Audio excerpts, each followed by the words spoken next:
ए कथा को कोठ कारण विश्वास करने को बाध्य हो।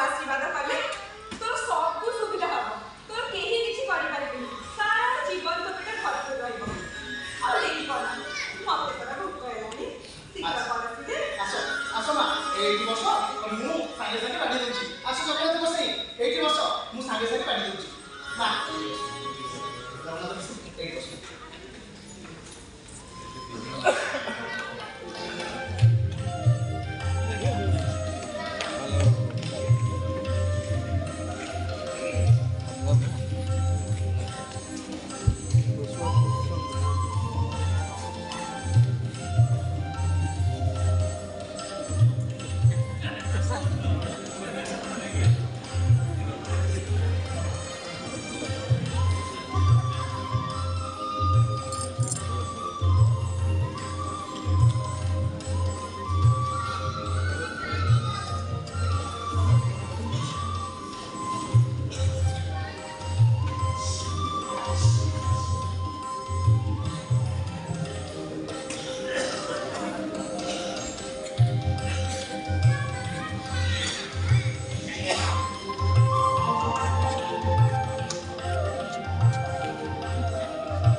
जदि पदुटे मिछ कहबी ताले मोर आखि फुटिଯିବ। ହଁ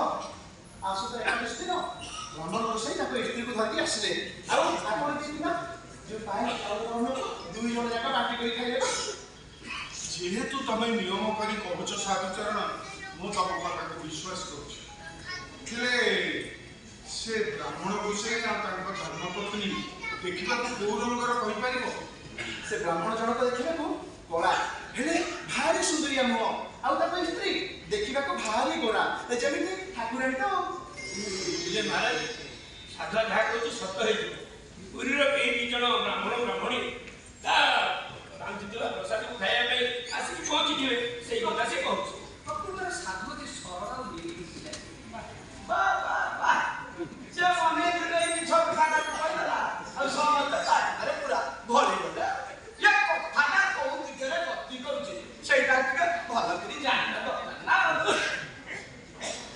महाशय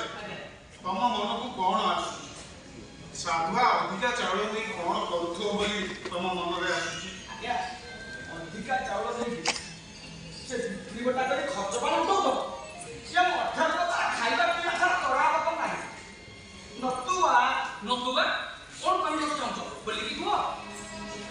कथा बोली आज्ञा साधुआ तो हमर मठर गेला नंदन तेणु सांग साथी डाकी ये चाउल पंद्रह नहीं से पूरा भोजी भात कर मौज मजलिस करथो आ कोन ना से ब्राह्मण गोसाई को मते साधुर हाथ रंदा करते भल लागिथिबो आ सेही पई से ताको धर्मपत्नी सांगे ले से ब्राह्मण गोसाई पर मते सही कथा कहिले मो हाथ रंदा ताको भारी भल लागे तो सेति पई से ताको स्त्री को धरि सांगे आसिथिले हां पुणी कहिले महत गोसाई भारी दयालु लोक आउ बहुत परोपकारी है तो पानी भारी पुना है देखो है ए महाराज ने ना कहली 600 कई चावल रहा पे ये कौन कहलो के ये उदाहरण महाशय याकू पाए आ अधिक चाउल दे आ का साथे डाली पनी पनी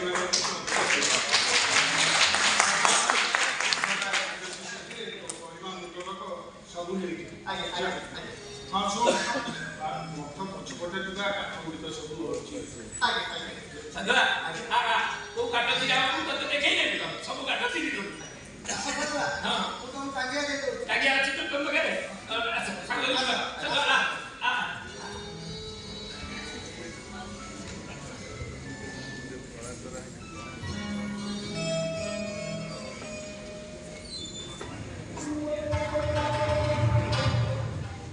ପ୍ରଜ୍ଞାନନ୍ଦ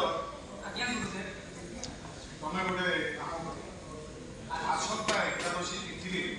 ଆମ୍ବ ଗଛ ଗୁହାଳରେ ରହି ତମେ ସାଧୁର କାର୍ଯ୍ୟକଳାପ ସବୁ ଲକ୍ଷ୍ୟ କର ଆଉ ସେ ରୋଷେଇ ସାରିଲେ ମତେ ସାଙ୍ଗେ ସାଙ୍ଗେ ଖବର ଆଜ୍ଞା